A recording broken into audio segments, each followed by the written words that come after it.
What's going on, good people of the internet? It is time once again for Comics Unmasked, the podcast where a bunch of folks shoot the breeze and talk about comic books and such.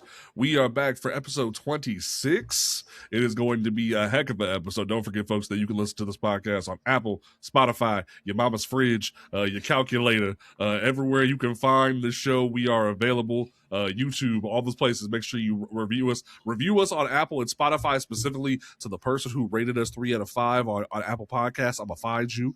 But like, genuinely, make sure that you support the show. Follow us on Instagram, Twitter, all those places, TikTok. Shout out to Ignition Press and Image Comics for following the show on Instagram. We love y'all for that. Wanted to give y'all a shout out for that shit. But thank you. But we're gonna go ahead and hop into this nonsense for you folks. To my left, we have the man who's decided to roll out the Shire, Mr. Afro Baggins himself, out here like just kicking it. If I was in the comic shop giving reviews this week. B, how you doing, brother?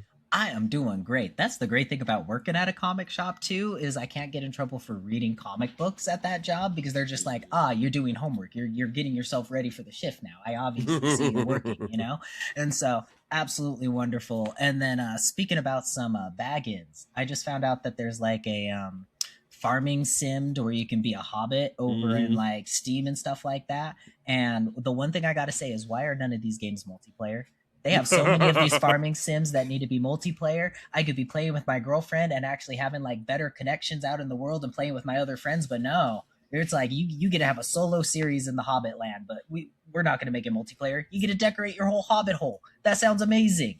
That is kind of weird that like none of the Sims are ever like multiplayer. I think the Disney Dreamlight Valley is, but that's about it. Like, it's a lot of them vaguely though. Like, I want to be able to like go into a world and like craft a like farmland with my friends and have be like, here's your trees over here, here's your house over here. Like, you can craft a community going on in these towns, and they're just like, we're just gonna give you the first version of that. We've been doing this for the past 15 years. It's perfectly fine. You get no progression in these video games. That's valid. Then we have the brother who caused so much controversy on the internet. Man straight broke the white man's mind. Freaking trying to say that if you were a fan of Peter Parker, that is a red flag that he says.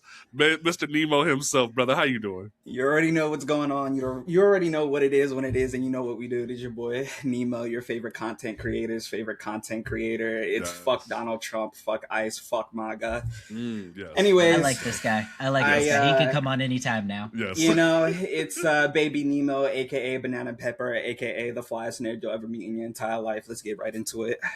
Most definitely, brother. So, the one thing I needed to start doing with our guest hosts more often is like showcasing their origin. I talk about people, the different interviews, people's origin and whatnot when they come on the show. But what was your first comic, brother? What was your first comic?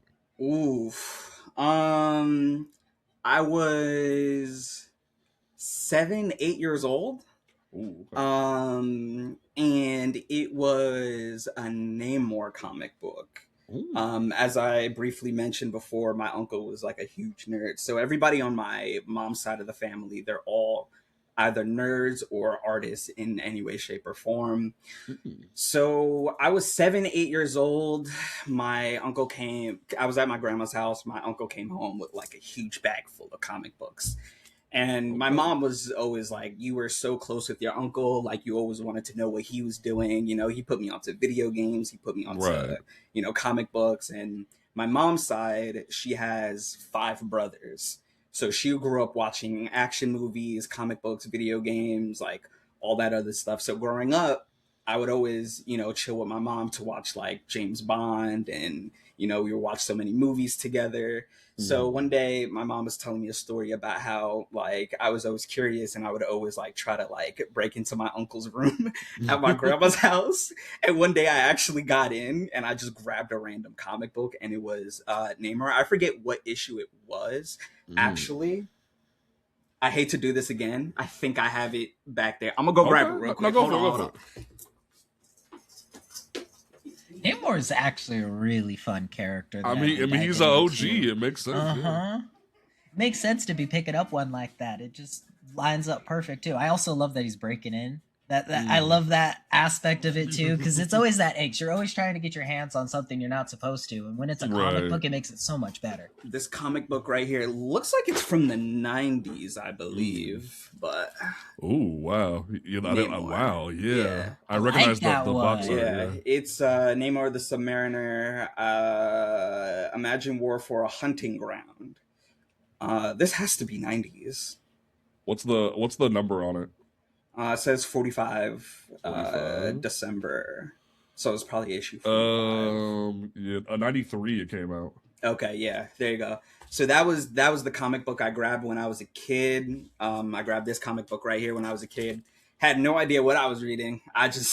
The pictures looked cool, thought it was dope, and I was so drawn to it. And it was one of those things where, like, when you're a kid, everything just seems so big to you and so massive that you just want to like explore every part of it. That's how I got into music. That's how I got into movies. So when I moved to Jersey, I was a little bit older, probably like a year or two older. And then that's when I discovered manga. And then I saw that manga was black and white instead of in color. And then that was the moment where I was just like, okay, there's so many different forms of whatever this medium is. I have to dive into it, and I really need to start, reading into it. So my mom, she went and did her research. She found comic books that were like suitable for like my age at the time. Lucky. And then ever since then, my love for comic books just like skyrocketed there. I was about like 7, 8 years old when I started reading.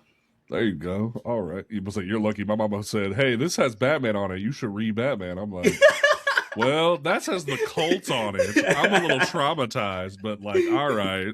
So that was definitely a trip for me.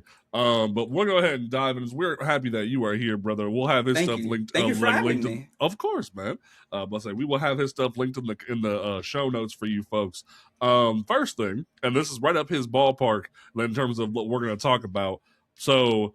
The final issue of Cody Ziegler's Miles Morales Spider-Man came out this week. It was a great issue. It was a great finale to the character. But then on the same day as Wednesday, where they released this issue, there was a teaser in the back of the book where the Spot is recruited by a government entity to hunt down Miles Morales. And we're like, what's going on? The last thing says, look forward to May. And we're like, what's going on? And then about around noon, you see a email come across my desk for a press release where it says that Chris Condon is writing the Reborn Ultimate Impact starring Miles Morales, Captain America, and Iron Man. And it's going to have all this like fallout from the Ultimate Universe ending and Miles taking these little Ultimate eggs back to the main universe or Ultimate boxes. And I'm like, this feels so much better than the last press release I read, where it said Spider-Versity, Miles is going to be Miles, Gwen, Silk, Spider-Boy, and Spider-Girl, and Aranya are going to be trained by Norman Osborn to fight the Green Goblin when Norman Osborn loses his brain again. And I'm like, huh? What? Like, because the whole concept is that all these other Spider characters aren't ready to fight Norman. And I'm like, even though Miles already fought Norman, but Miles has already fought a different version of Norman. Miles has fought off vampirism, fought gods, and I'm like, why are we sitting here acting as if Miles Morales ain't like strong enough to fight Norman on his own, let alone with these other little other Spider characters? Because I feel bad for him, Gwen, and Cindy. I don't really care. Like, I feel bad for Aranya, but Aranya is always getting the short end of the stick. I'm so tired of Spider-Boy and Spider-Girl because it feels like someone just wanted to check. Like, genuinely Dan Slott just wanted to check. But it's like, you look into this compared to the other book, and I'm just like, it feels as if certain parts of editorial really like Miles, and some don't really care about Miles. And I'm just like, what? What are we doing? Yeah. It feels very odd. It didn't really, sit right with me because I think I talked to JP about this briefly, but I've always said the reason why I hate the whole mentor-mentee dynamic with Peter Parker and Miles Morales is because Miles Morales, if you really look at the beginning and his origins, he really learned a lot on his own. You know what I'm saying? I'm not going to say all of his experience, is from himself because, him and Genki would look at YouTube videos of Peter Parker fighting crime and he would take notes. But when it comes to actually fighting. Like, Miles definitely learned a lot from his own. So he's a lot more independent than people, think he is, Yeah. So when people look at this Peter Parker and Miles Morales mentor-mentee dynamic, it's sort of like people only kind of like trust Miles only when Peter Parker is like, in the picture.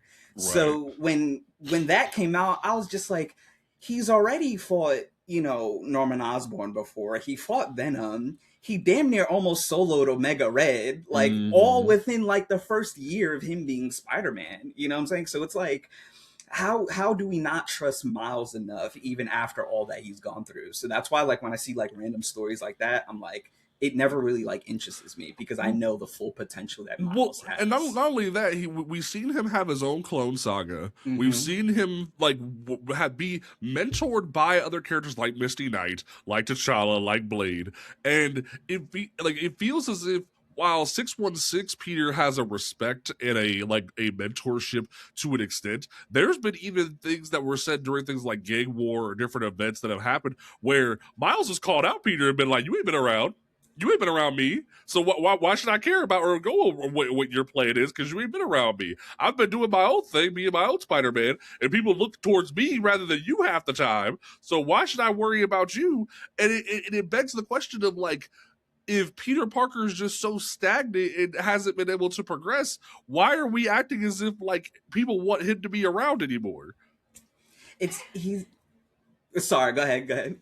No, basically what I was going to bring up too is like, every time I go and pick up a Peter comic book now, it doesn't feel like I get Peter Parker, because there used to be this like wisecracking kid and stuff like that. And then as I see this weird evolution that they do, that they're trying to keep him as a kid, but make him an adult here in certain cases. And he's trying to be mature and all of that other stuff. It throws me for that, because I would like to see Peter grow up. I would like to see all of these other things happen and then him pass on the mantle like we constantly talk about constantly on this page. But like, there could be something more given to us, especially when you're talking about this dynamic of mentorhood, because there could be something to where he comes in and actually mentors some people and actually builds some relationship with people, because Miles has built himself his own demographic, his own buildup of people behind him that will trust him. Peter Parker could do the same thing. We don't need to have a whole aspect of which person's fighting for the mantle of Spider-Man, because we've already gotten to the concept that there are Spider-Men out there. They are there, So just build upon that. You guys have that foundation that's there, and it just feels like editorial either goes like, we have half of us that have read these comic books and love this dude, and we're going to try to make like some excellent stories behind him, and then the other half goes, let's throw Miles in here because he's going to sell the book for, black people here and there.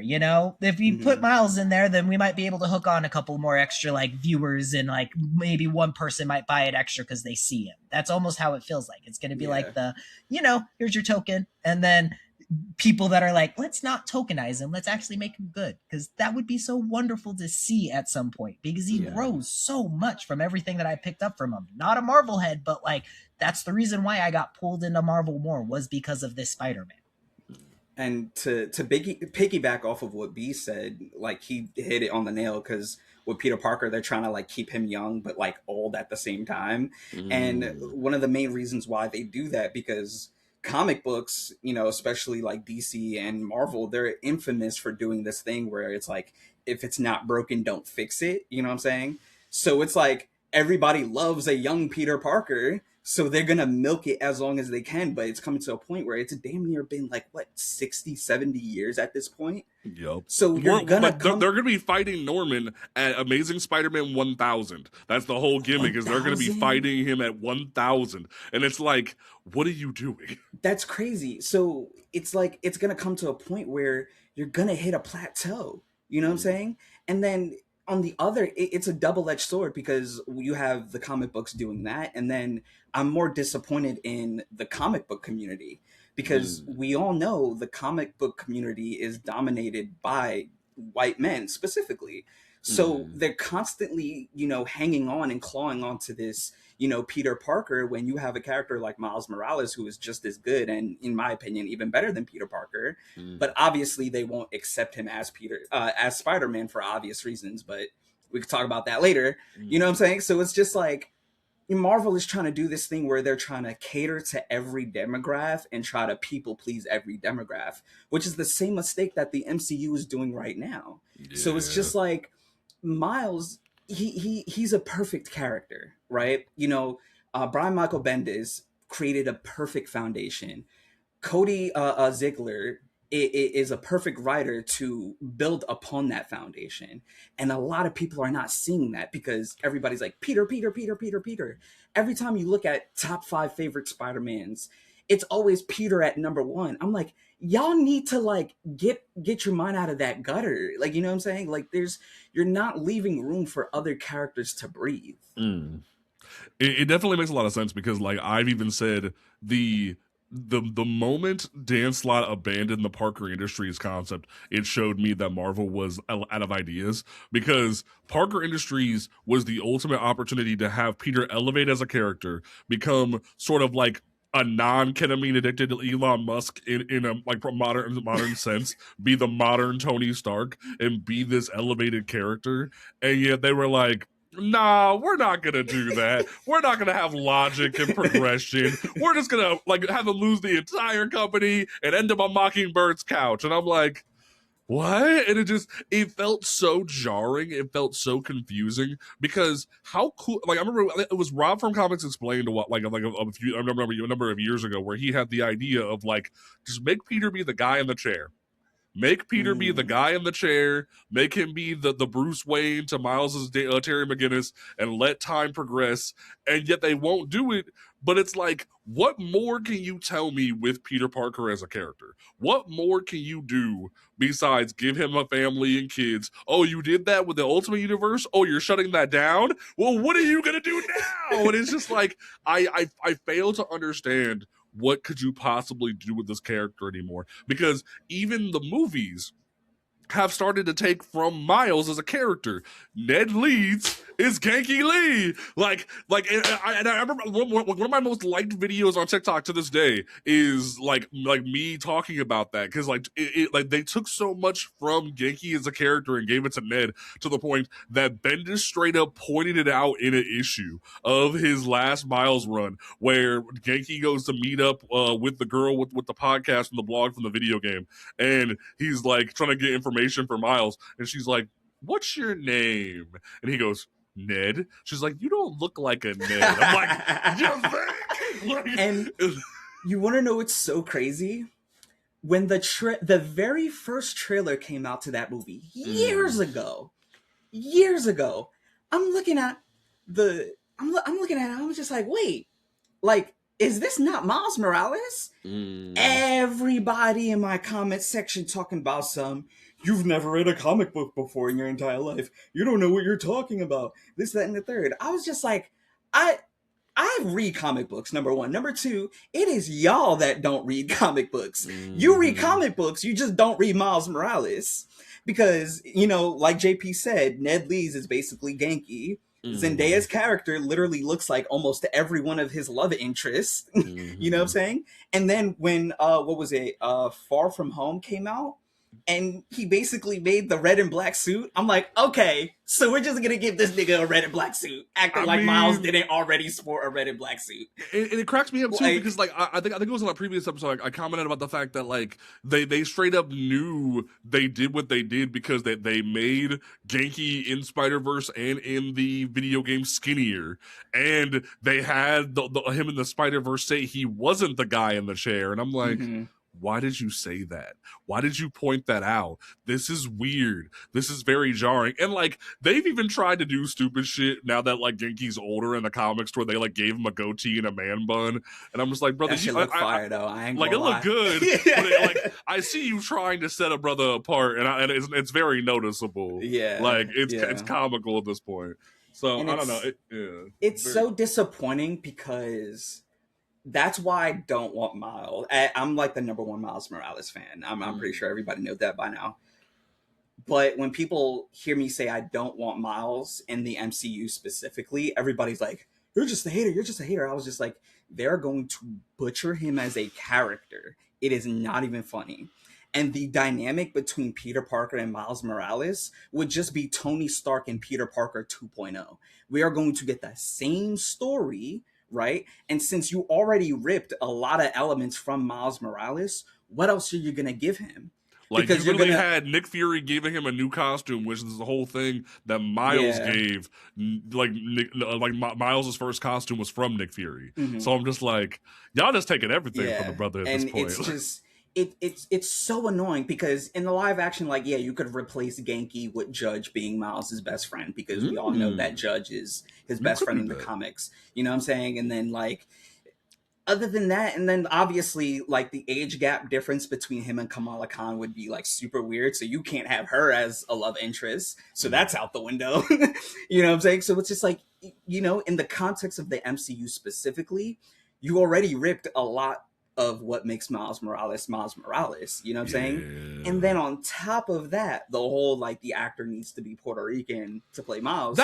If you cast somebody who isn't Puerto Rican as Miles Morales, that's gonna be another thing you rip away from the character. So, like, they're treading on very, very thin ice when it comes to it's so complicated because, like, they're creating infighting in their own comic book community where you have, and, like, I forget who it was. They had a really good argument for it, whereas, like, if anything, Miles is, like, shown and portrayed the majority of the time as a Black American. Granted, but the thing about it is, though, like, there's an argument to be had with that, the same way that as a culture we just accept Barack Obama as Black, even though he's biracial like me, or like I like it's a conversation to be had. But that doesn't mean he just stops being biracial like me. He is biracial like me. Like that's why I love Miles as a character. And it's like, why aren't we having those discussions? Why don't we want him to be, like, definitive? Oh, he can just talk Spanish and be Black. Like, that's a little.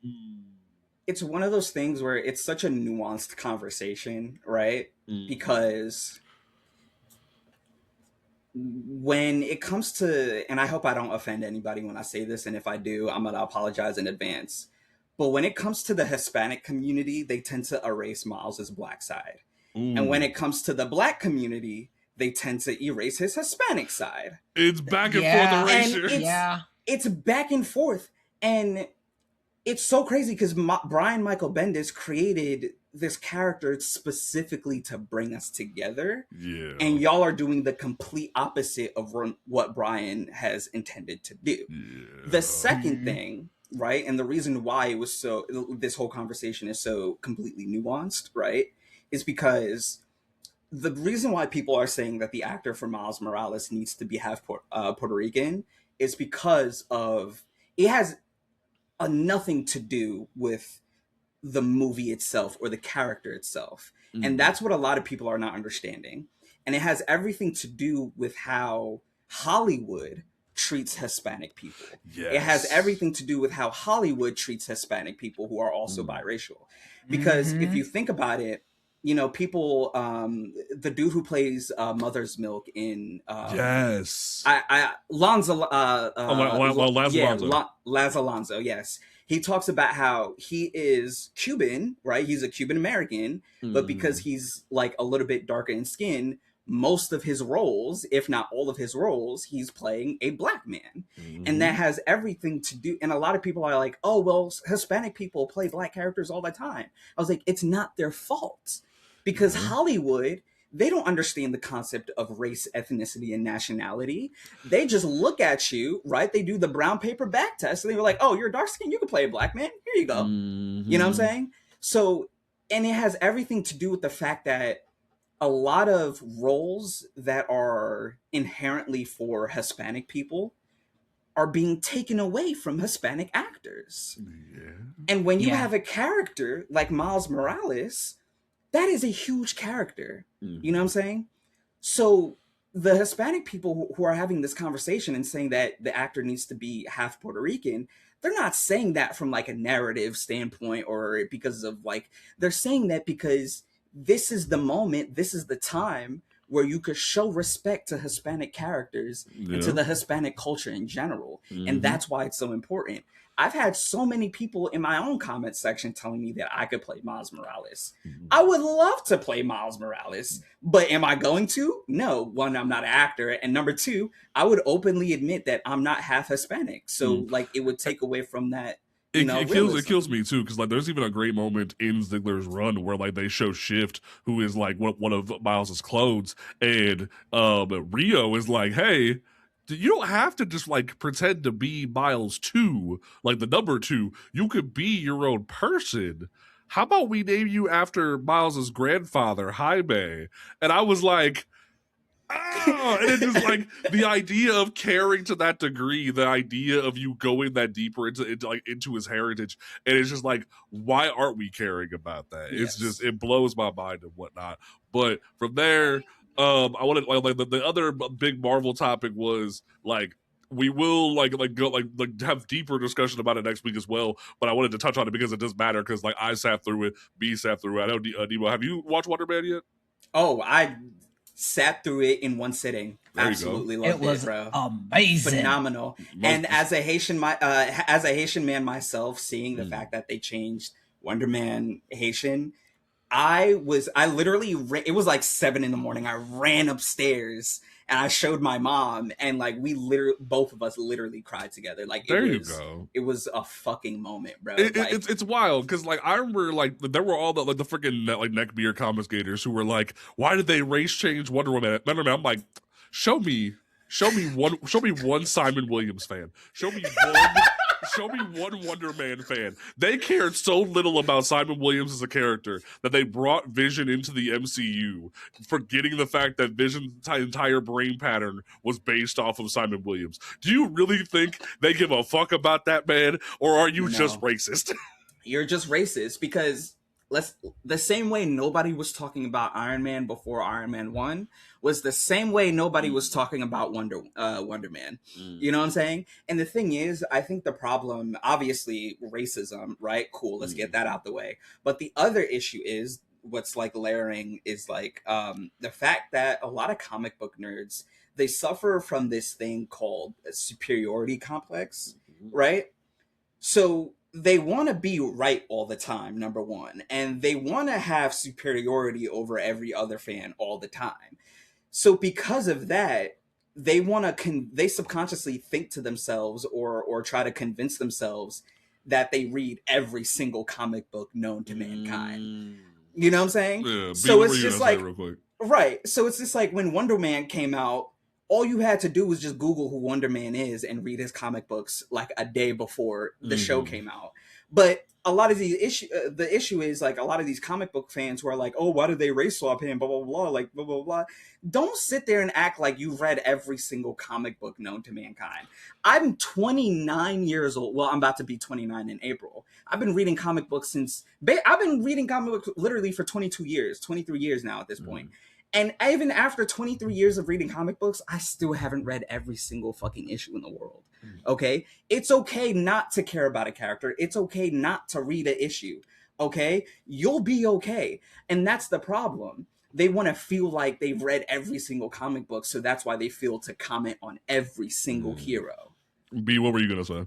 Basically, I'm jumping on that to say, like, this is the reason why Wonder Man is so good, though, is because nobody knows who this guy is. This was a blank slate that they were able to work with and give us something so, like, just beautiful. That's all I can say that this thing was, is like somebody who like wanted to be an actor as a kid and like got to understand how like that industry works a little bit and see how like the back and forth between everything goes within the movie, as well as a miraculous story. And that's the other thing too, is like one of the things I like to talk about is there's a lot of pandering to Black people within Hollywood, being like, here's certain stories that are always going to be told, or certain aspects that always have to be done in every single Black movie that there's always is.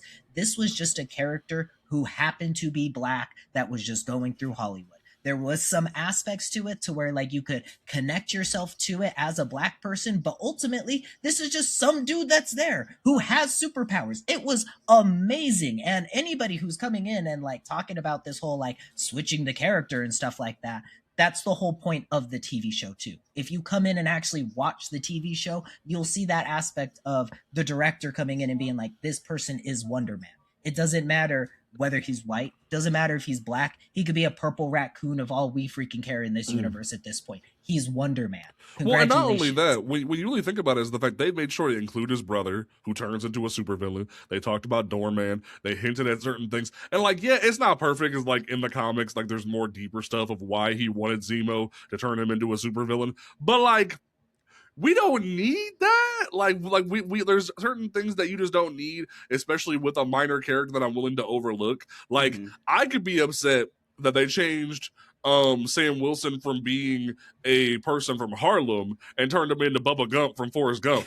But, like, I don't think about that. I care more about the character itself. I can be mad that he doesn't talk to his bird. It's a freaking piece of technology. But, like, I can live without it. Like, there's certain things that we can be mad about, or we can just enjoy the interpretation. Granted, is it a little jarring when the TV show is coming out, but then they put a brand new Wonder Man miniseries out right next to it? Yeah, a little bit, but, like, I can live with it. Like, it's fine. And, like, I would rather them, like, just put that out and it'd be a cool story rather than what happened when the Aquaman movie was coming out and they randomly, like, made Arthur Curry have long hair and a beard again and gave him Samoan tattoos as a white man. Like, there are worse things that we could be doing at the end of the day. So I feel as if for what the show was, it was very well done. In my opinion, it's probably my third favorite out of all the MCU shows. Like, Falcon and Winter Soldier was my first, then WandaVision, then this, because I love the twist we got with WandaVision. I love the sort of, like, carryover in themes and the espionage from Winter Soldier into Falcon and Winter Soldier. But like, this as a standalone thing is so good. And what frustrates me the most is that, like, Marvel was gonna, like, get rid of this as a tax write-off. They didn't care about this, and now everyone loves it. And they're like, "Oh no!" Rant activated. This was the thing too. I was going to my girlfriend's mom's birthday yesterday, talking about Wonder Man. They're like, "Oh, is he going to show up in Doomsday? Is he going to show up in this?" And I'm like, probably not. No. Probably not. This is its own solo story. Let me go on a rant real quick. Are y'all ready for this TED Talk? Let's go. Marvel, they're probably not going to see this, but if you do see this, Kevin Feige, I'm on your ass. Because I'm starting... No, you're laughing, but I'm being so serious, because there's this ongoing pattern, right? When Ironheart came out, when did we see promotion for that show? Hardly 2 days before its release. Mm-hmm. What movie was coming out during that time? There's actually 2 movies that came out during that time. Fantastic Four and Thunderbolts. Yep, I saw way more coverage for that. Fantastic Four and Thunderbolts purposely outshined the advertising for Ironheart. Cool, y'all got it.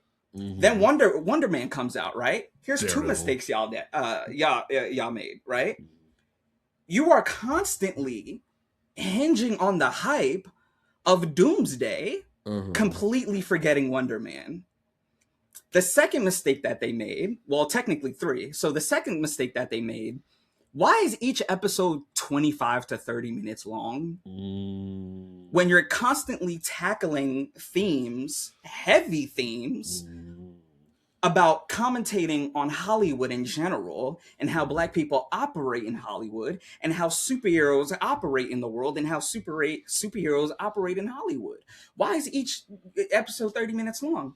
And then mistake number 3, y'all had the fucking nerve. The audacity during Black History Month to release all 8 episodes at once. Well, and not only that, though, if you can say number 4, the day it comes out, you drop a teaser trailer for Daredevil Season 2.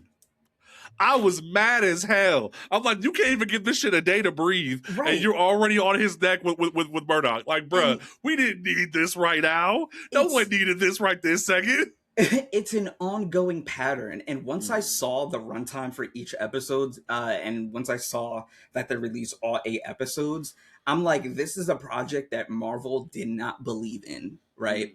We all know why. I'm not gonna say it because the white boy is gonna get mad in the comments, but anyway. And it sucks because I was talking to my friend about it. I was just like, how many times do us as Black people have to prove you wrong before you actually start getting with us? Black Panther came out, they didn't care about Black Panther, and it made $2.1 billion first 4 days. Amen. Yeah. And then Ironheart, nobody believed in that, and it was the top rated on IMDb and Rotten Tomatoes. Yep. Even with white people review bombing it. Mm-hmm. So it's just like, how many times are we going to prove ourselves? And this isn't just like a Hollywood issue. This isn't just a Marvel issue. This is an issue within America in general. And that's the reason why I make the videos that I make, so that people could learn that the reason why we get the projects that we get, the reason why certain people work on certain projects that we get, all stems from the systemic issues that goes on here in America. Like when the director of Thunderbolts was announced to make the X-Men movie, I'm like, you guys are so fucking dumb. Mm-hmm. You could have easily had a person of color or any person who identifies within a marginalized group of person direct an X-Men movie, because you know X-Men is an allegory for marginalized groups of people. It blows my mind. But you hire a fucking white man to do it. Like, hello? Y'all are dumb. Y'all are so fucking dumb, bro. And I want to be in that office when the executives find out how bad Doomsday is. Say what you will about Bo DeMeo, but like even if you don't like the brother, he did make X-Men 97 its own thing, but by putting his own lived experience in that bitch. Yeah. B, what were you gonna say? Nah, I just, everything that this dude said, I have to agree with, because it just feels like we get left in the gutter every single time. Because I woke up that day and I started scrolling on TikTok and people are talking about Wonder Man, and I'm like, who the hell is Wonder Man? I get on there and I'm like, all right, let's watch the first episode. And then blown away. Absolutely blown away. JP then messages me and he's like, hey guys, do you think you can finish this by the time, like, you know, the podcast rolls around? And I'm like, bet. I will stay up late and watch every episode twice if I need to make sure that I got everything down. And it was so just heartfelt. And you don't get that in Hollywood anymore. It just doesn't feel like you get this much stuff anymore. And like, it feels nice because we had Superman and then now we have this. And it just feels like you get something that's truly like, not a love story necessarily, but just a story that shows love, that just shows family, that just shows, you know, what we need in this world and come togetherness because of all the crazy shit that's going on. You know, I just enjoy it. One of the main reasons why, well, there's so many reasons why I love this show. You know, like I, touched on earlier, I'm a Haitian man. So seeing, a main character be Haitian in a major project, like a Marvel project, was like really big. Was it perfect? No, not really. But, it's like, it's a stepping stone into like the right, direction for us Haitian actors out there. And then another thing is, I think everybody talks about how grounded this show is, but people don't really touch upon the reason why it being grounded makes it so good, is because this show is exactly what the fans have been asking for when it comes to post Infinity War, right? And so when it comes to Infinity War and Endgame, right, a lot of people will say nothing's been good since Endgame, blah blah blah blah. First of all, fuck you, okay? Never, I hate when people say that nothing has been good since Endgame, because we have WandaVision, Falcon and the Winter Soldier, Ironheart, like all of these things. It is not Marvel's fault that you stopped watching after Endgame, okay? And so with post the Endgame, right, the mistake that Marvel has made is that they were trying to make things grounded, and I appreciate them for trying, but they didn't fully commit. You know what I'm saying? So when I watch things like, Secret Invasion and, Hawkeye and stuff like that, they were trying to make things grounded, but then halfway through, it's just like, you're adding a whole bunch of fantastical elements that we would see in like phase 3 or phase 4. You know what I'm saying? But a lot of these projects had to build upon that. You know what I'm saying? So it's just like, and then obviously another thing, the fans not actually accepting a reset You know what I'm saying? That's what I even talk about with more the Marvels too, is that like so many individuals expected these giant otherworldly changing events. It's like you kind of have to have a reset, bro. Exactly. You can't expect everything to be this crazy end game level event. Like you gotta have those like not necessarily lower quality, but lower scale events. There needs to be lower stakes when it comes down to it, so you can get more heartfeltness from the characters. That's why Guardians of the Galaxy 3 was so good. Like, yeah, there were some high stakes in there when it comes down to like the big bad dude in it, but it's not like the dude was a Thanos level threat at the end of the day or doing Thanos level damage, you know? It was more about the character development that we got to see in Star-Lord and in Rocket that was going on in that film. And that's what we got in Wonder Man. We got to see character development at a high stakes for the character, but very low stakes for like general populace, you know? Well, I mean, like his power wise, there's some things there that are going to be dangerous. And this is why I like critique the fan base so much, because when we watch Spider-Man No Way Home, right? And at the end, we see him literally lose everything. And everybody's like, yay, we got the Spider-Man that's like faithful to the comics. People not realizing that's, you know, a reset. He's starting from ground one. And you know, in the newer movies, we're going to see him work his way back up. Mm-hmm. So you mean to tell me you could accept the concept of a reset for a character like Peter Parker, but you can't accept the concept of a reset for the entire universe that he's hypocrisy. Living in? It's hypocrisy at its finest. So it's just like when you're watching these shows and you're expecting it to be as big as Endgame or whatever. Okay, cool. Marvel has been trying to do that, and then you and then you turn around and say that it sucks. I was like, it sucks because it's what you're asking for. It really is. Like, it really is. It's insane. Then from there, like quick thoughts of like since I brought it up, the Daredevil teaser. Are y'all excited? Do you want to see Daredevil season 2? I will say my one thought that I had was like, Karen is such a character in her own right that is so different from the comic books. They said, we're going to take this drug addict and make her the most badass chick in the joint. I will say, though, like, I everyone's thinking Foggy's back from the dead. That's going to be a flashback. They bait y'all. Yeah. I don't know.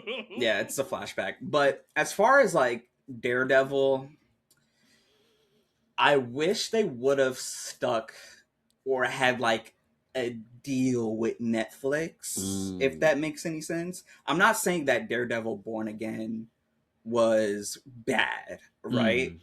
But it's definitely not as good as people are making it out to be. Right, like it has some flaws, yeah. Yeah, and so with me personally, like, and I hate using this phrase because like other people use this phrase and I hate it, but they definitely like Disney-fied.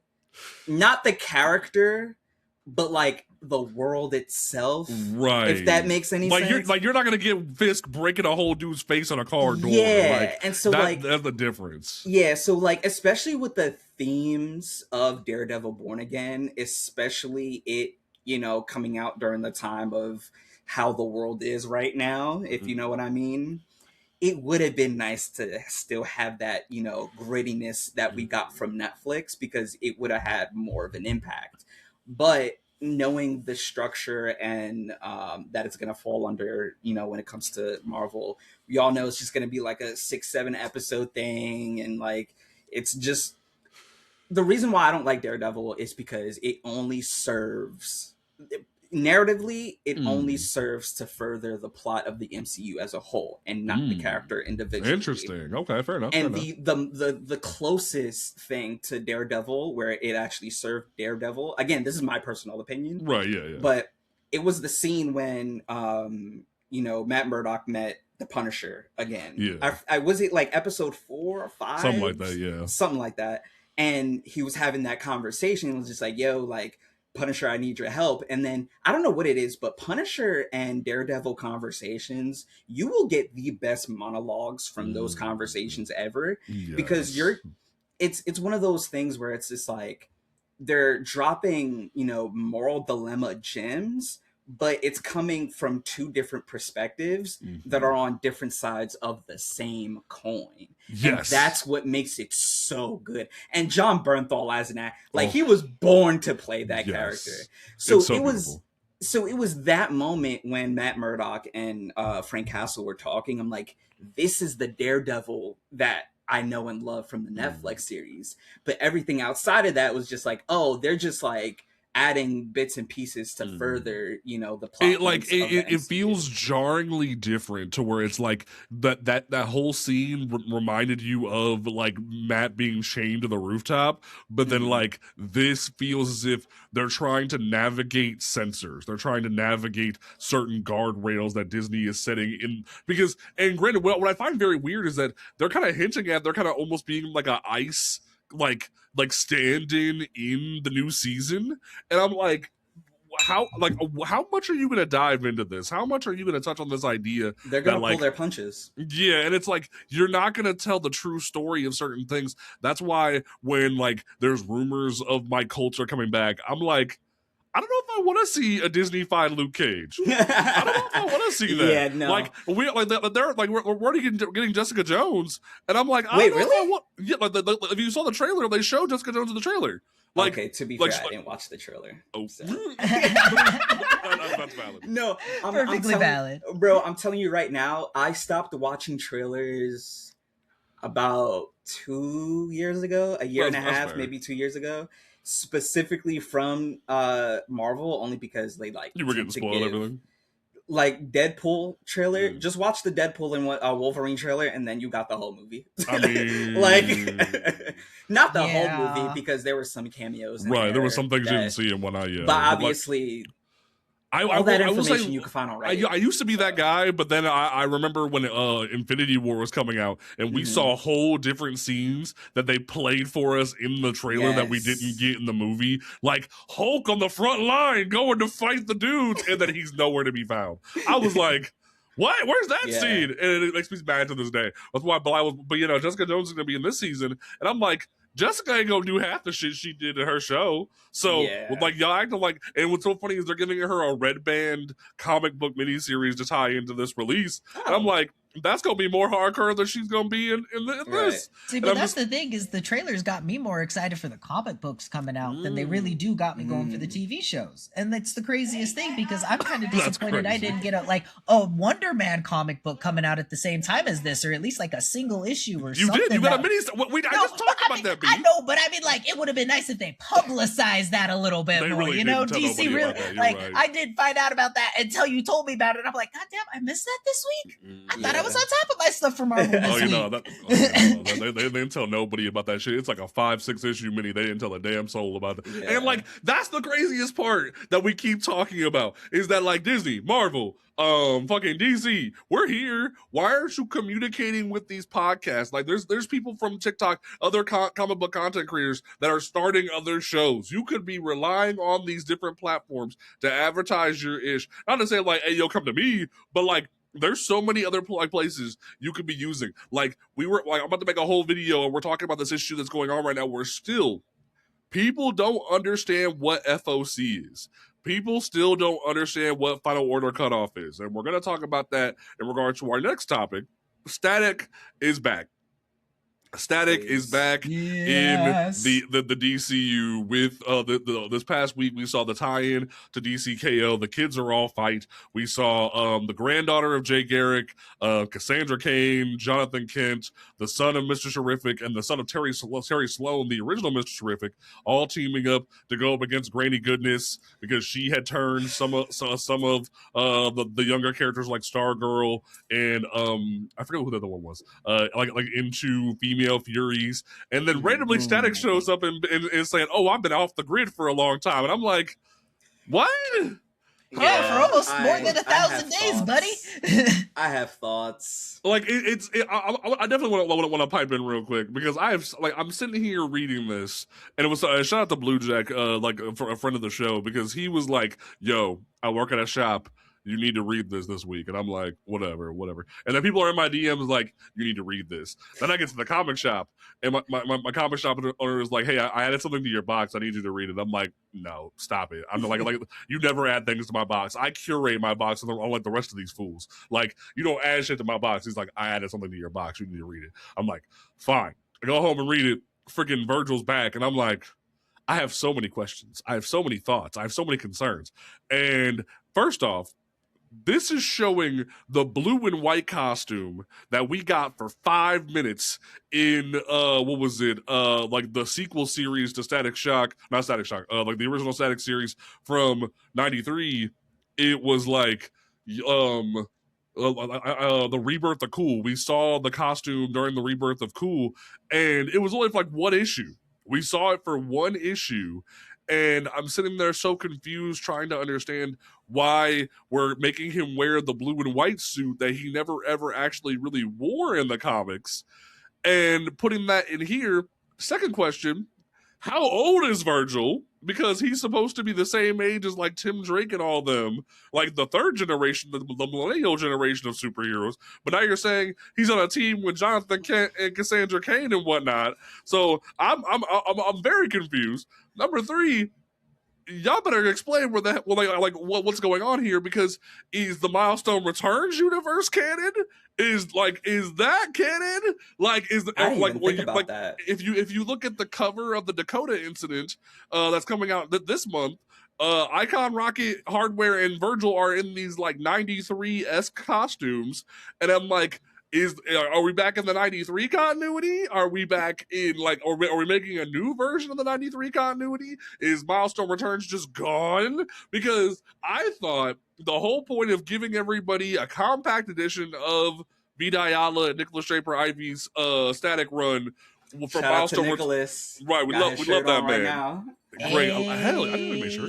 But like, dude is a savage. You put all that effort into making this new version of these books. Why would you just go, we're gonna go back to the OGs? And I'm just like, what? And now they're saying that the universe has been mixed back into the DC continuity, and I'm like, why? Why?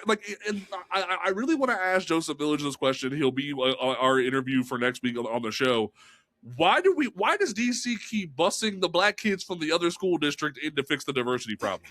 Why do we keep just like you act as if you don't care about Mr. Terrific, you don't care about Jon Stewart, you don't care about Vixen, you don't care about Black Lightning. It's the first day of Black History Month. I'm about to put out a video where I talk about the fact that Black Lightning is the first superhero of the DC universe to get his own ongoing. Why are we continuously just busing in the other kids from the other universe rather than giving them their own shine and their own time? Why can't it be our heroes here? But we can have ongoings in two different places, folks. You just brought back Vertigo. So first thing, Oh yeah, I'm trying to understand what's up with the costume. What are your thoughts on the costume? Because I'm confused. Look, I think, and it's so ironic that we were having this conversation like towards the beginning of this session when B was talking about how they're trying to make Peter like young but still old at the same time. So I fear, once I saw the costume, I'm like, okay, OG costume, that means he must be older, but yet he looks like really young. So unfortunately, that was like a red flag for me, because it was just like, is he going to be young? Is he going to be old? And they're probably going to run into the same mistake of trying to keep him young while trying to like have him act like older and more experienced. That was what that suit symbolized for me. Same thing what that they did with Tim Drake. It's just like, yeah, he's Red Robin, but let's give him a Robin suit. Like, bro, like, come on, what do we do? We can't be doing this, bro. It's one or the other. You know what I'm saying? You can't do this thing where you're like back and forth or trying to like, you know, close the gap between two different aspects, because then you're just going to fumble. Yeah, B, how you feeling? Because I'm confused. For me, the hype for it was one of the things to where like I was going to bed last night. I was either going to read Supergirl or I was going to read that one. And I was talking to my girlfriend. I was like, which one should I read? And she's like, this one sounds cute. Read the kids are fighting. It should be a cute one, you know? And then I get to the pages of Static, and it was the reveal for me that got me so hyped. times. That's just really what it is. It's the way that they revealed him and they set him up in there as somebody who like envisions comic books going in his head, kind of like a TV show. I could see all of the action happening. And I was like, yes, I'm excited for this, because this is something that I just feel like I beg for every 10 years or so, because it's just how it goes at this point. Every single time I get on the internet, it's everybody talking about static. We want static. We want static. And I'm just at the point that it's like, just give me something. Just give me something so we can digest it and hopefully throw it out there and more people can get it, because that's how it always is. That's the cycle we have to go through. So I got excited for that. But then as soon as I sat down and started thinking about all of the previous static stuff that I've read that has been extremely good, where is he going to be placed in those storylines? Where is he going to be placed when it comes down to him breaking up with his girlfriend? Where is it going to be when it comes to him being older? Because obviously we're not getting like future static stuff, because I would love that. I would love to see an older Virgil like we're getting in the comic books right now, and have that be canonized into like, you know, he's 30 years old right now or something, like my age. Come on, that stuff would be cool. But I understand trying to keep your teen characters teens, because you need like I said, if it ain't broke, don't fix it. Right? Like that's the part that really just makes me go, don't mess this up, guys. You guys have such a great opportunity to build something here, that you guys are going to flop it, and I see it, and I know I'm going to just buy it, and hopefully next time it ends up being better. And it breaks my heart, too, because I remember when the Milestone Return stuff came out, they modernized the Bang Baby origin by saying the Q juice was released during a protest of police brutality.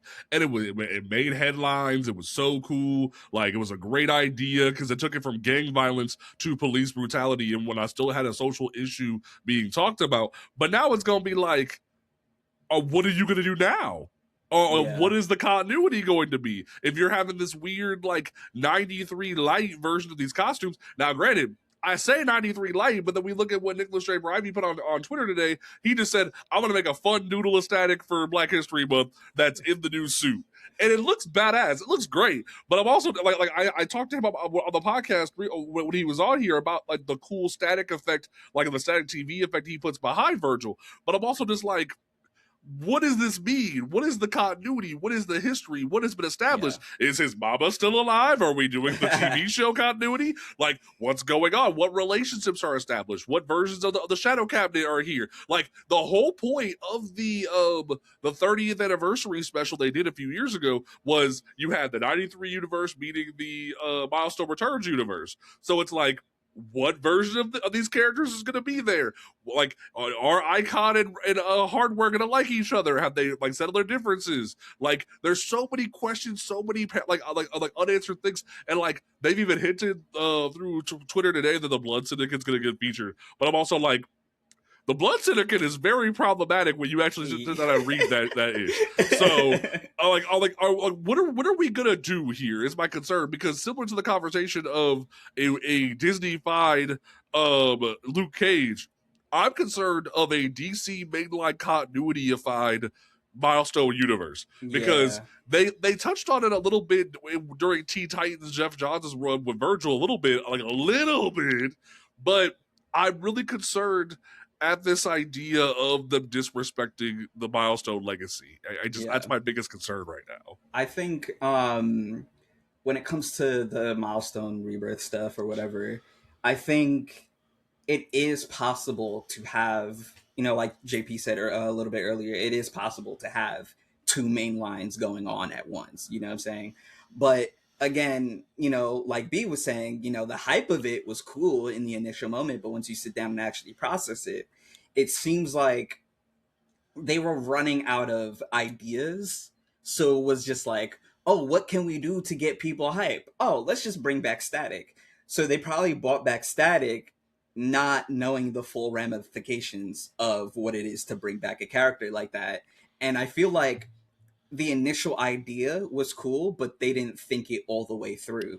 And that's why there's all these questions about his age and whether or not it's, you know, canon to the main, or is it canon to, you know, whatever. So it's like, unless they just completely reset the universe and have it like merge, like, you know, Marvel did with Secret Wars, and they brought Miles into the mainline universe, they can do that. But again, it would just be lazy writing, in my opinion. So that's why, like, they really needed to think this through before they actually did it, you know. And that's why. Well, maybe they have, but like I'm willing to hear them out, but I'm also just like that's the biggest problem that I have with this current version of the DC universe. They're playing it too loose and just saying everything's canon. And I'm just like ever since the Infinite Frontier and DC All In stuff, they keep playing this game of everything's canon if you want it to be canon. And I'm just like, that's not fun. That's not It's interesting. not. Like, I would prefer you have an established canon. Just because the New 52 sucked and everyone had issue with them like retconning everything doesn't mean that you just go everything is canon, because some fans want the pre-New 52 universe and some fans actually liked some of the changes with the New 52 universe.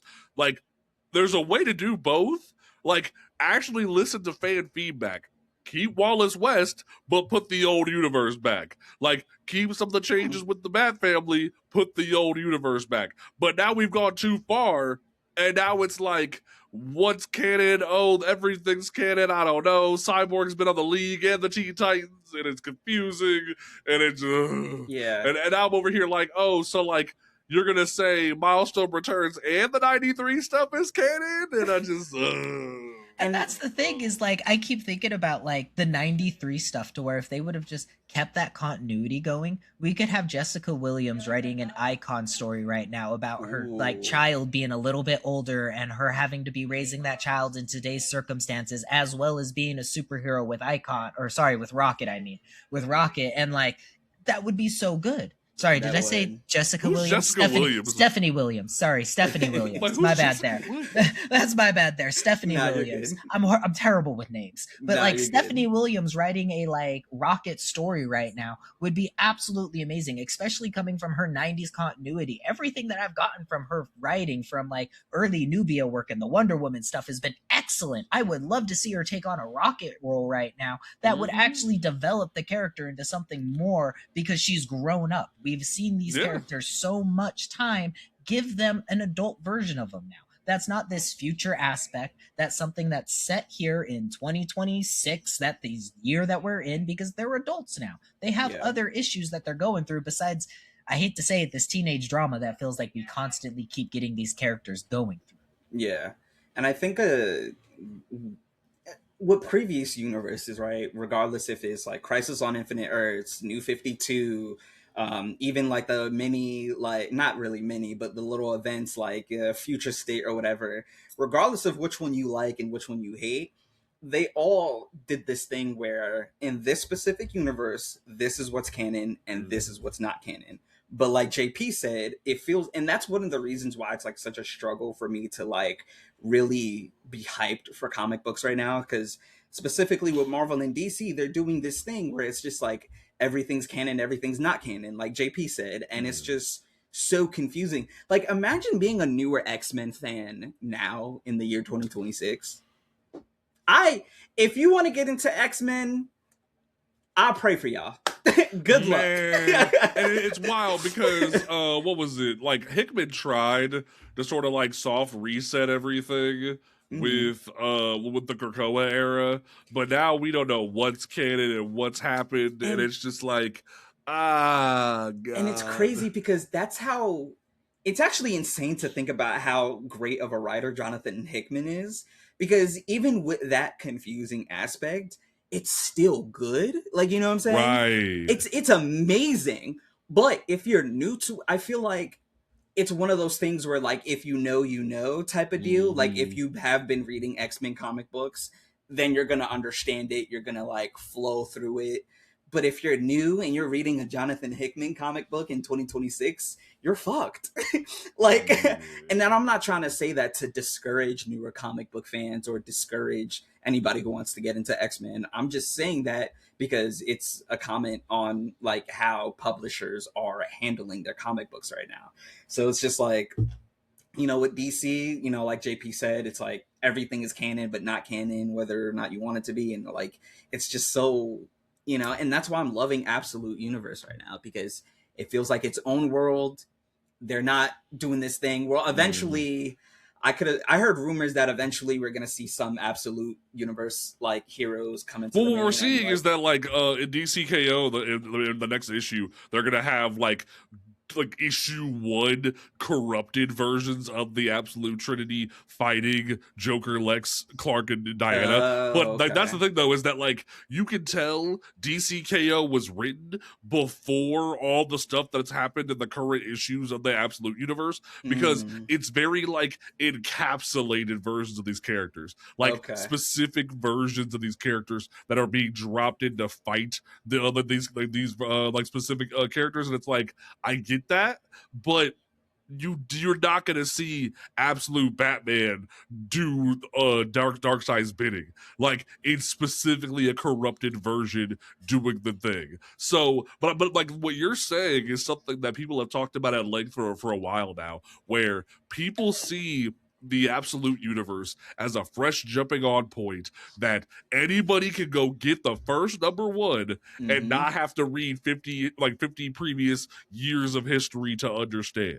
That Yep. anybody could walk in and pick up that issue 1, rather than with Matt Fraction's run, where while yes, it's great writing, it's still bogged down by 50, 60, 70, 80 years of history that somebody has to explain to you if you want to understand. Like, oh, Tim Drake's here. Who's Tim Drake? Oh, well, this guy died and Yeah. this guy had a thing and yada yada. This guy grew up and had a disco suit. Like, all this other weird shit. But it's like, if you read like Absolute Batman, oh, Alfred shooting people and like the So and like badass. Black Mask is a gangster and all brand new stuff. Cool, I can hop in. No big Harley deal. Quinn is a leader of degenerates. and Right, it's like- Harley Quinn being a punk rock queen, that is like, Yeah. yes, as a Harley Professional. Quinn fan, I was like, yes, this is exactly the evolution of the character that I needed to see in this world, because I was Yeah. terrified how they were going to handle her, because I was going to be like, they're just going to give me a ditzy Harley again. I hate to Yeah. say it, I'm going to be getting another ditzy Harley, but no, they made her show up with the bald head, and I was like, did they skinhead Harley? And then I was like looking at it a little bit more, and I'm like, no, they punk rocked Harley. Yeah, And I was like, yeah. yes, this is what I'm ready for. And I Yeah. think outside of the fact that, you know, the Absolute Universe is like its own separate thing and it feels refreshing, one of the main things that the Absolute Universe is doing, which I have been asking for as a comic book fan, is having something new while keeping the foundation the same. Ooh, Right? yes. You know what I'm saying? Because when I'm reading comic books and I see 5, 6, 10 different series of the same characters over and over again, I'm expecting something new, right? Mm. Like, I'm expecting something that's gonna, like, okay, here's a new take, here's a new perspective, this, that, and the third. No. Like the new Batman series that's out right now, I didn't even buy. I got the first issue just because I thought the cover looked cool. Right. But I refuse to read it because I know it's going to be the same stereotypes that we've already seen in a bajillion different Batman comic books. Well, I'll admit it has been kind of interesting because like they're kind of like redoing the Court of Owls in a fun way, but also like in the first I didn't issue, know that. But like Bruce straight up like called out the cops in the first issue and was like, "Y'all be doing police brutality. I don't trust you." I was like, Yeah. "Okay, Bruce, we And talking then so- shit." And it was very interesting. So it's like what you're saying is something that a lot of casual fans have been echoing for a hot minute now, and it's funny too because Jim Lee said some really out of pocket shit this past week where he was interviewed by a Japanese media platform about why he thinks manga is doing better than Western comics. And he said that superheroes dominate the narrative of Western comics, but what was the other thing that he said? It was superheroes dominate everything and something else. But the biggest thing that concerned me was he didn't talk about the years of history that confused people, the lack of solid jumping on points, but also he didn't talk about the fact that like price, that like you can go pick up a volume of a manga for so cheap these days that has like 1 to 2 to 1 to 3 copy like issues of a comic book in it versus a comic book that costs $4.99 average these days. Yeah. You're asking a lot from an audience versus a trade paperback, which is pretty much the equivalent of a volume of a manga, is $20. Has always Yeah, has pretty much been $20. 24. Yeah, it's been around $20 since like the early 2000s. Hasn't really changed a whole lot. And not only that, they're releasing the compact editions now that are $10. Those are a more like worthwhile investment to fans versus the other thing. And it's like you're losing the plot and the understanding of why people are frustrated by your universe, because it's so bogged down by bullshit that people don't care about or don't want to have to learn just to have a discussion. And people are so just lost in the sauce. Granted, there's nutcases like me that love the lore. I want to know I want to know what's canon, what's not canon, what's like interesting here and whatnot. But the other thing too is that like I really wish like Jim Lee would realize that like there are other universes out there right now that are really good that like DC and Marvel aren't paying attention to. Like Image is killing it, Vault's killing it, Ignition Press is killing it. All these great stories are coming about. And part of me wants to believe they understand that because Vertigo comes back this month. But how long did it take you to realize that people want Vertigo back?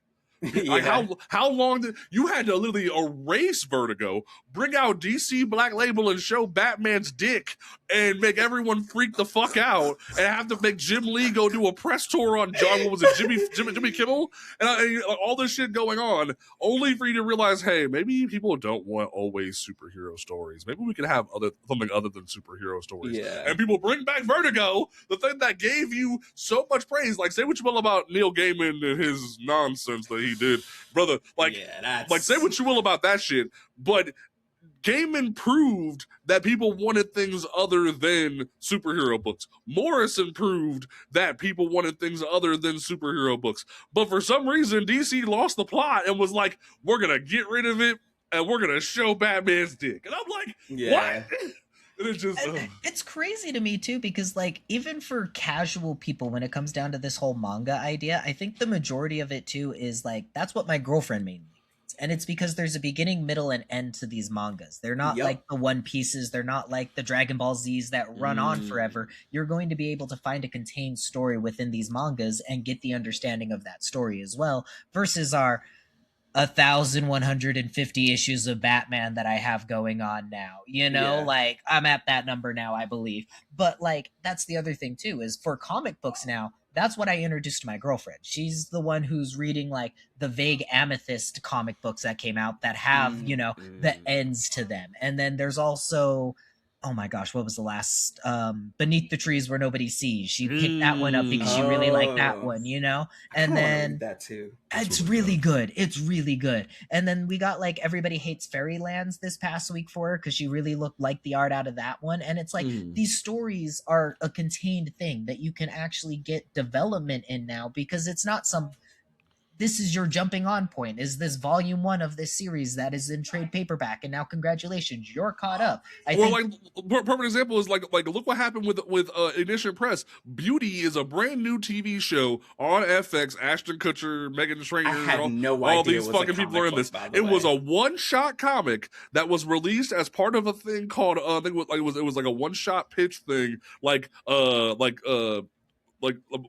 promo week, but like pilot week. It was like pilot season, and Image was like, give us a one-shot comic and do your thing. And Beauty did so well that it got made into an Image comic one-shot, and then it like they got optioned, and now they're like telling the continuation over at Ignition Press. And it's like, look what happens when you have a new idea that has nothing to do with superheroes that some people enjoy. Or like, I've been going back and reading Philadelphia from Rodney Barnes, which is what if a founding father went to a third world country and came back with vampirism and gave the whole world vampirism? And it's like, what? And or like another version of that is Bloodland over at Ignition right now, where they just straight up said, what if like the British vampire mafia came over and pitched the president on never leaving office, and now vampires are taking over the world? And it's like, you have cool ideas that come out and people are interested in these ideas. You're ignoring them because you're so stuck in Batman and Superman world. Maybe you should try to adapt a new idea of that, aka the Absolute Universe, and people are interested in it. And it's just like, I feel like we keep saying the same thing every few episodes, but it's also like it keeps coming up as a topic of conversation because it matters, and people are interested in these topics because Absolute is crushing it. The indies are crushing it. Like League of Comic Geeks put out their top rated comics of the year. It was all Image, all absolute, and then one Daredevil like Christmas book. And I was like, it kind of says something, doesn't it? Yeah. It's crazy. Yeah, I don't no. understand it, but to finish off, the other big news that we saw was that Sex Criminals from Matt Fraction is getting optioned as a TV show, and it already has Camille Nanjiani tied to it, and it's like that's a whole book, like a whole ass Image book from a few years ago that's so good, and it's being made into a fucking whole ass Amazon like TV show, and it's like and one thing that really stuck out to me, that I'm really excited to talk to Joseph Village more, is that when you make a comic book with the intent of it just being a good comic book, it will do numbers. But if you make a comic book with the hope that it could be made into a movie or a TV show, it's not going to be as good.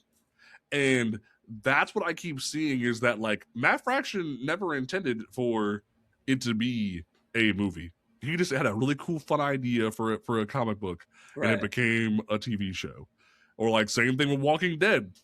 Like freaking Robert Kirkman had no idea that was going to be a fucking TV show. Right. Like, that's what I was going to bring up, is to where like we had The Walking Dead, we had The Invincibles come out, and it's like proof to show you that like it's these other worlds that people are wanting to see. We're wanting to see not even more grounded characters, but this different story from the big two that we've gotten.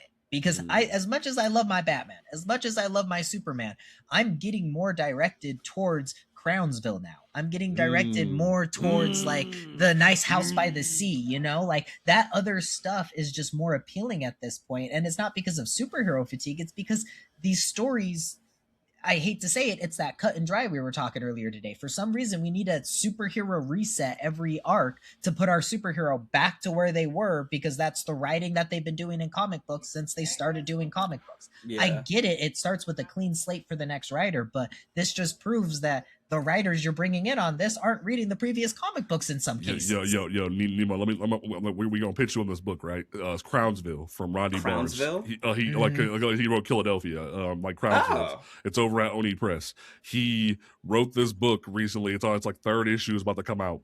Fourth issue this next month. Imagine that there was a black insane asylum that was starting to kidnap and taking kids and started to experiment on them. Black kids started like taking the black kids in and starting to experiment on them to find cures for different diseases and whatnot. And some of the kids who died in the process became like angry spirits, but some of the kids were so like mutated and like deformed, and their DNA was so changed by the experiments, they didn't actually die, and they buried them alive. And now now a retiring news reporter. This is it, right? Yeah. Okay. And now a retiring news reporter and a detective are going into the insane asylum and finding all this shit out, because the reporter's mom was on her deathbed, and she was a black nurse at the insane asylum, and she was forced into having to be a part of it all. And she told him on her deathbed what was going on, so he went in to figure all this out. And it's on its third issue. The second issue literally ended with, we've been getting haunted by spirits as we've been going through the asylum, but some of the kids are still buried and they're breaking out of the graves. And I'm like, no, that's wild. That's actually wild. I might have to add that to my to be our list. It is good. Like my comic book person, I told her, I was like, I'm getting bored of what's going on here. I need like a good detective story that's just a detective story. That's what drives me for most comic books. And she just one day pulled this out of the box and was just like, would you be interested in it? It's written by the guy who wrote Boondocks. And I'm like, fuck it. Let's give it a try. You know, might as well. If it's bad, I don't have to continue. Right. I read that first page, immediately called her and was like, put this on my list. I don't care how much it costs. If there's variant covers, give it to me, because I people need to know about this. I want to see this more. It's crazy because I think I'm like halfway. The sad part is that's like you hear him say this now, but Nemo B hasn't read Philadelphia yet. I just got him a present. I got him a first. I got him. I'm about to mail this to him, but like he hasn't read Philadelphia yet. So bro, like you're about to wake up on Crowdsville, he's about to wake up on Philadelphia, and that's going to be crazy because both of y'all about to be like, what is going on? And it's crazy because I'm not like just finished, but like I'm more than halfway through Something is Killing the Children. Ooh. Because Volume 4. because there's a TV show coming out somewhere. I forget what studio is making the show. Blumhouse is making it. It's a Blumhouse. It's getting an animated thing and a live action thing too. There we go. So once I found that out, I was just like, you know what? I ran straight to the comic books. I was just like, I need to read this before it comes out, and I'm almost done. I think I have like 7 issues left to read. Have you read House of Slaughter yet? The side book. It's crazy because my friend that I told that I was reading Something is Killed the Children, she was just like, next thing you need to read is Slaughterhouse. I was just like, okay. Bro, House of Slaughter, bro. I'm actually getting a tattoo based off this book. Like I just scheduled it. I need to get the rest of the money together. But like the first arc of the House of Slaughter book is the guy who trained Jessica, the main girl of the Something Killing the Children, her mentor who died in the first arc of that tells a early story of him at the house at the school, and a black kid being brought in from a different house, the Butcher House. Butcher House was wiped out by the monsters. Come to find out, the whole lore of the Butcher House is originally it was ran by white folk who took in black folks as slaves to kill the monsters before they had to kill the children do it. And that's crazy. The black kid is the last one left from them because he survived the monster attack. And then he gets into a gay relationship with old dude, and he was gonna pass this test to forego the butcher lineage and become a slaughter, and he runs away and doesn't want to be a part of it anymore. And the guy who wrote it, Tay Bromble, introduced me to Chris Sheehan, one of the artists for it, and Chris Sheehan made me a tattoo design of the black kid's dagger, and I'm about to get it as a tattoo. Wait, that's so fire! Yeah. Also, that it's so Erica, sick. not Jessica. Yeah, Erica. My bad. The Jessica name popping in here multiple times for some reason. I'm behind. I'm behind. But it's funny. But so genuinely, it's insane how this series has been so good. Like Something's Killing the Children is infected the populace. It shows that Tynan can create ideas that can forego everything and show that superheroes are not needed. Brother is an IP machine. He has Something's Killing the Children coming out. Department of Truth is coming out at some point. Exquisite Corpses is getting a TV show. I also added Exquisite Corpse to my TBR. And I'm excited to read. At first, I was just like, okay, it's something I'm interested in. And then literally, I had I think 2, maybe 3 of my friends are like, "Did you start it yet? Did you start it yet?" I was just like, the way y'all gassing it up, imagine Illuminati plays Contract Killer Hunger Games. That's the best way to play it. And I thought literally, it's whoever's contract killer wins. That person runs the country for the next 5 years, and every 5 years the Illuminati plays this game. It's insane, brother. Yeah. So it goes back to the same thing we keep talking about. Is it and I will say, am I hopeful that this milestone stuff ends up being cool? Yes, I hope it is. But I'm concerned is where I'm at with it. When I talk about my movies, especially when it comes to the MCU, I always tell people I'm cautiously excited. That's the best way I could describe it. I'm cautiously excited. That is a good way to phrase it. That's the title of the episode. Cautiously excited. That is. That's fire. That's a fire title. But B, what is one title from next week that you are excited about? Because there's so many things coming out next week. That is a hard one. I'll give you 3. Okay, thank you. So I got the Batman and Static Beyond issue number 3 supposed to be coming out this next week. We've got the Absolute Green Lantern number 11 supposed to be coming out this next week. And then something that I saw I'm probably going to miss, they're doing the trade paperback for Absolute Power is getting released this next week. And so that was this past week. They put Absolute Power, which is funny, which I'm going to talk to Joseph Village about. We're not getting a Black History Month book from DC this year. They just re-released the last year's one as a hardcover. Yep. What? And I got that one. I was able to get that one, and so I was very excited to see that. But the closest thing we're getting this month is the milestone history at the very end we're of not the even month. getting a handout The Black end Book of the this month year. is crazy. But yeah, but for me, Storm Earth's Mightiest Mutant is on my pull list because I want to help support the book. For some reason, the writer is confused as to why DC told him it's going to be an ongoing, but it's not labeled an ongoing. So that frustrates me and makes me want to support it. Department of Truth is on my pull list because James Tynion is a freaking insane man and I love him. Also, Batman and Stand Beyond because I love that book to death. What was the other one I was looking at? I forgot my head. Roots of Madness from Stephanie Williams is one of the best books coming out and nobody's talking about it and it makes me mad. But yeah, no, we are definitely going to be... Also, Ripcord, #1 from Ignition Press is also coming out. I'm going to be picking that up. Ignition Press has just been on fire recently. I was listening to an interview that Stephanie Williams did for Roots of Madness, and she was talking about how, like, compared to other publishers, they're willing to hear crazy-ass ideas, like a black woman wanting to do, like, chaos horror, like, crazy otherworldly ideas. I'm like, that's awesome. I want to support that. So yeah, I'm here for it. But like that, we're definitely like, make sure you get excited for this week. B interviewed an awesome indie writer. That interview is finally coming out this week. Nice. I had to spend some time to go through and edit that. So that is coming out as a dual episode this week. Definitely get hyped for that. Next week, we are going to be interviewing Joseph Illidge for the show. Not only is he one of the writers for the Dakota Incident, but he's one of the OG editors and writers for Milestone. He just helped create a brand new universe, like a brand new character, Bloodletter, for the Spawn universe. He's been writing and editing so many things when it comes to comics and like digital media for so many years, animation, all this different stuff. And I am hyped to talk to this brother. So make sure that you tune in for that. And we will be back also for the normal show next week as well. So make sure that you enjoy your Black History Month. Nemo, what is your closing statement for this episode? What do you want to leave the people with, brother? Man, I just want to say that I hope everybody is safe. Given everything that's going on in the world right now and the political and economic situation that we're in right now, I just hope that everybody is safe.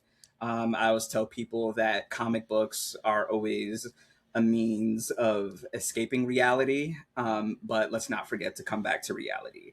That's the most important thing. Doesn't matter if it's comic books, movies, TV shows, music, it doesn't matter. Make sure you always come back to reality, because if you're stuck in La La Land, it's going to be too late for you by the time you do realize you're in La La Land. So I always say this phrase at the end of all my TikTok videos. I always tell people, stay woke and have a great day.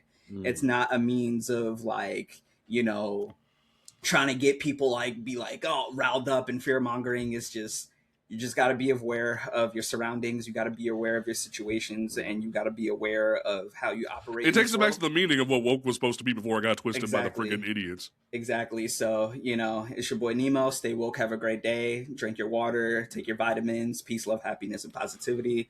Comic books are for everyone. Fuck the racism.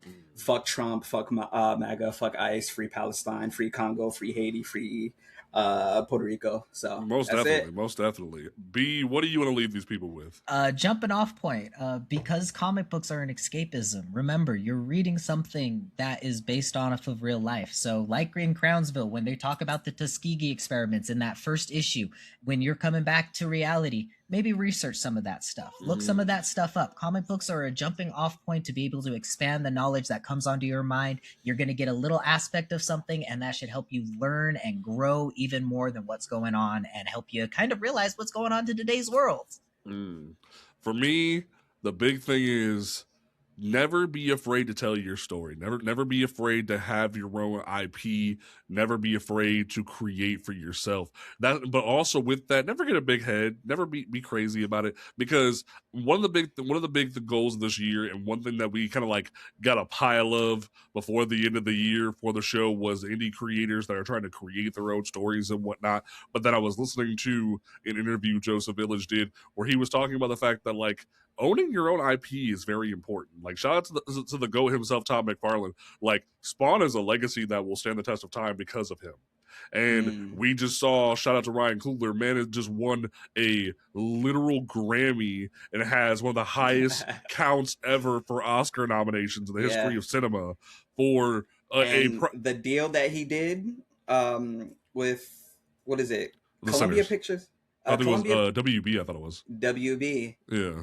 After 10 years of Sinners, it reverts back to him. The rights will revert back to him for life. And that is amazing right there. That is how you build equity within your community. Wealth. It creates generational wealth. And it's like there is a great idea behind the idea of creating your own IPs, your own generational wealth, but it's also like, because you don't want to be like Jerry Siegel and Joe Shuster, or like Jack Kirby, and die with pennies. Or I was talking with someone recently about Steve Gerber, the guy who created Howard the Duck, where he genuinely like died with nothing and didn't even get to like die with his own character because he tried to like write Howard out of the Marvel universe into his own creator-owned work, and Marvel got mad at him over it. And it's like, genuinely, there are like people who never get to exist with their own work because of the like trying to be so aspiring to do with the big two. And granted,